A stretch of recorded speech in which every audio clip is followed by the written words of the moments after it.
நாம் செய்யாத எந்த ஒரு வினையும் நமக்கு சேராது.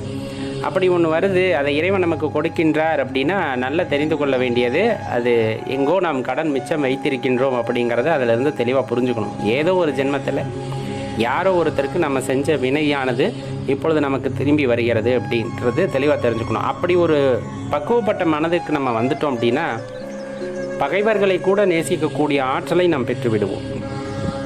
சாதாரண விஷயம் அல்லவல்லவா?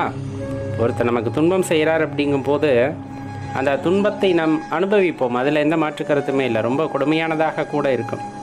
ஆனால் இது எனக்கு அதுவாக நடந்திருக்குமா அப்படின்னு யோசிச்சா ஏதோ ஒரு காலகட்டத்தில் நான் யாருக்கும் ஒன்று செஞ்சது திரும்பி வருது. ஏன்னா இந்த கர்மா அப்படிங்கிறது சாதாரண விஷயம் கிடையாது. நீ செய்யாத ஒன்று உனக்கு திரும்பி வராது.